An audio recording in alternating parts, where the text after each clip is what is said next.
Oke, bismillah. Assalamualaikum warahmatullahi wabarakatuh. Ya, tetap semangat teman-teman semua di channel Prof Abah. Serial Tanya Jawab bareng Prof Abah. Oke, Prof. Kali ini kalau memang kita ngeliat berita, rasanya nyesek nyampe ulu hati ya, Prof. Iya, Ya, ya Allah. banyak sekali kasus-kasus dari pejabat kita, ya, berkaitan dengan korupsi yang tiada Hmm, habisnya gitu ya. Yang bahkan korupsi tersebut tuh iya, bukan 100.000, 1 juta, 100 juta ya, bahkan sudah sampai di angka triliunan gitu kan. hmm, Ya tentunya ini sangat suatu hal yang sangat miris sekali ya di tengah Indonesia yang sumber kekayaannya juga cukup banyak sekali yang harusnya bisa dimanfaatkan karena teman-teman semua kita jangan hanya melihat di sekitar kita, tapi kalau teman-teman melihat di daerah-daerah terpencil, daerah hmm, pesisir-pesisir pantai kita kemarin ke Mauk misalnya dan lain-lain, dan daerah-daerah lainnya lah ya. Maksudnya adalah masih banyak orang yang perlu kita bantu sebenarnya. Dan hmm. miris sekali saat memang nanti masih banyak kesenjangan ekonomi yang memang ada, tapi muncul juga berita-berita terbaru bagaimana pejabat-pejabat kita juga korupsi yang terus-menerus dan tiada habisnya. Nah, Iya, gimana Prof ya melihat fenomena yang mungkin ya sulit kita berkata apa-apa nih karena iya, udah sakit sampai ulu hati ya Prof ya.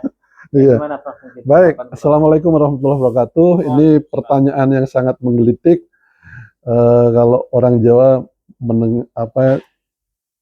kalau mengungkapkan perasaannya sudah gedek sekali.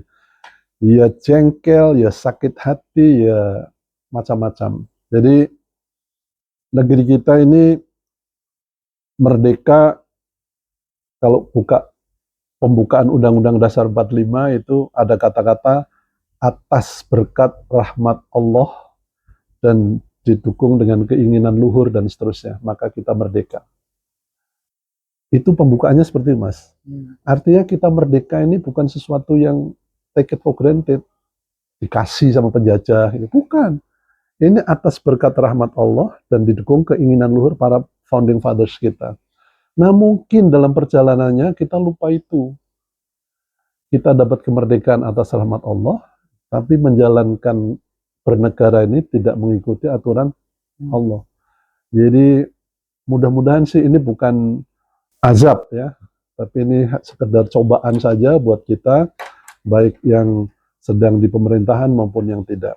Negeri kita ini ya Allah kayanya luar biasa. Tadi saya sepintas membuka berapa kandungan emas yang bisa digali di Grasberg, ya, yang lubang tambangnya itu lebarnya 4 kilo, 4 kilo, dalamnya sekilo, dan di ujung dalam sana itu terowongannya banyak sekali. Jumlahnya 1.500 ton. 1.500 ton itu kalau dikilokan menjadi 1.500 kali 1.000 kilogram. Kalau mau gram kan kali 1.000 lagi. Nah 1 gram sekarang harganya 1 juta. Sekian 1.500 triliun. Itu nilainya. Saya sempat ngitung-ngitung dulu kasarannya itu. Itu kalau hasil tambang itu diolah untuk sepenuhnya kesejahteraan rakyat kita, makmur kita semua. Sejak bayi mungkin kesehatannya gratis, sekolahnya gratis, paling enggak sekolah dan kesehatan, mungkin bisa sampai perumahan gratis. Ya, seperti yang di Kuwait dan sebagainya. Sayang, pengelola negeri kita belum ketemu orang-orang yang amanah. Ya. 5 tahun terakhir saja Pertamina dikorupsi kira-kira 200 triliun per tahun. Dioplos, itu ya, minyak oplosan itu yang ketahuan, ya, dioplos 200 triliun per tahun, berarti selama 5 tahun kemarin 200 kali 5 1000 triliun uang menguap yang harusnya bisa dipakai eh, untuk kesejahteraan, sepenuhnya kesejahteraan bangsa, tapi belum dilakukan. Kalau mengapa sampai terjadi korupsi, ini jawabannya pasti ke karakter karakter kita yang nggak beres, ya, tidak amanah, tidak tahan uji dan sebagainya. Ya. Di kelas saya biasa bertanya misalnya, kalau kamu nanti suatu saat setelah lulus diangkat jadi bekerja di sebuah perusahaan, ditaruh di bagian pengadaan, procurement manager, bagian pengadaan barang. Lalu kamu diutus oleh perusahaan, pernah saya ceritain ya, kamu diutus beli mobil, bukan satu, bukan dua, 100 biji mobil untuk mobil dinas. Lalu sang produsen ngasih hadiah satu. Hadiah satu kamu bawa pulang atau serahin ke perusahaan. Itu masih banyak anak-anak yang bilang, bawa pulang Pak. Ringan sekali jawabnya. Lu kok dibawa pulang? Ya kan saya yang dapat hadiah, saya yang beli. Nggak pikir panjang. Itulah awalnya korupsi. Yang bukan haknya diambil pulang. Kalau Anda dapat tugas seperti itu, lalu misalnya ke Astra gitu, beli 100 dikasih 101, yang satu ini harus dilaporkan ke bos kamu. Bos, kita beli 100 dikasih hadiah satu oleh Astra. Kalau bos Anda bilang, ya sudah ini buat kamu hadiahnya, itu lain perkara. Dengan langsung dibawa pulang. Karena kalau langsung dibawa pulang, nanti Astra ngirim surat. Terima kasih sudah belanja 100 mobil, sebagai bonus saya kasih satu lah, satunya nggak ada. Habis karir kamu. Itu mulainya korupsi, yaitu mulai mengambil yang bukan haknya. Jadi bukan karena lapar, beda ya dengan mohon maaf kalau ada rumah kita dijebol orang, mencuri gitu. Kemungkinan besar yang nyuri itu di rumah nggak punya beras, mau nyekolahin anak nggak punya uang. Ya, memang karena kepepet. Ya salah sih, tapi karena kepepet. Kalau diusut lagi siapa yang salah? Pasti negara. Karena negara tidak bisa menjamin tiap warganya punya pekerjaan. Ya, pasti negara yang salah. Kok tiap kali menyalahkan pemerintah? Ya itu kan tugas kamu. Kamu ikut pilkada dan sebagainya itu supaya dapat kedudukan. Tugasnya ngurus rakyat semuanya ini. Ya makannya, ya kesehatannya dan sebagainya. Kalau sampai rakyat kita masih ada yang ngemis, mencuri dan sebagainya, saya bilang salah negara. Titik. Karena nggak bisa kita nyalain si rakyat itu. Ya jadi kalau yang nyolong masih pencuri seperti itu masih oke. Tapi ini misalnya orang pajak, petugas pajak, ya kan, datang ke sebuah perusahaan, dihitung pajak dia 10 miliar. Pak, 10 miliar Pak harus dibayar. Perusahaan bilang, waduh gede amat Mas, bisa nggak diakali?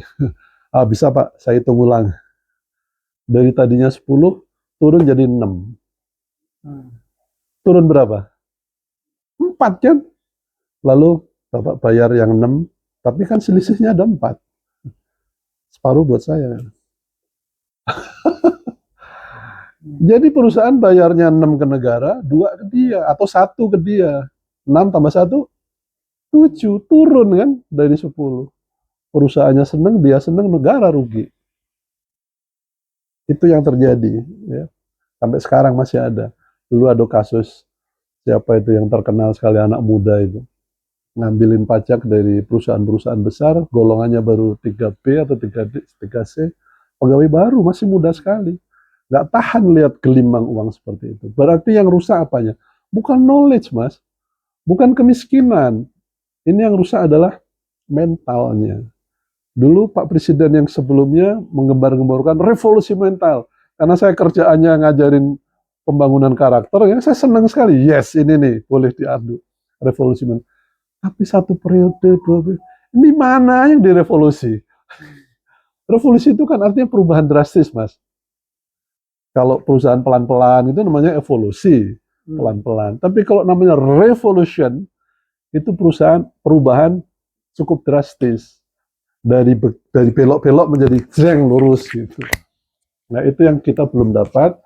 Jadi ke depan tugas siapapun yang akan ikut mengurus negara ini harus fokus dalam soal mental, perbaikan mental ya. Sempat BUMN menggunakan kata-kata revolusi akhlak. Buka ATM Ada masih akhlak kan? ya Pak, masih ada bacanya.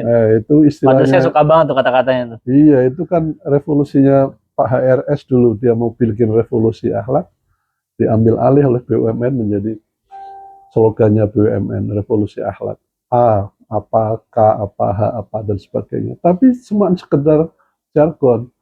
Nggak sampai mengena ke perbaikan karakter orangnya. Jadi kalau bagaimana supaya kita nggak korupsi, beresin itu perbaikan akhlak itu. Apapun agamanya, karakternya harus beres. Dari mana mulainya? Ya mohon maaf, ini adanya di bidang pendidikan. Itu adanya di murid, ya. Mulai dari SD, SMP, dan seterusnya. Ya. Kalau kita mau melihat akhlak yang baik, itu paling simpel dilihat dari Bisa nggak orang itu antri? Ya, saya pernah tinggal di sebuah negeri.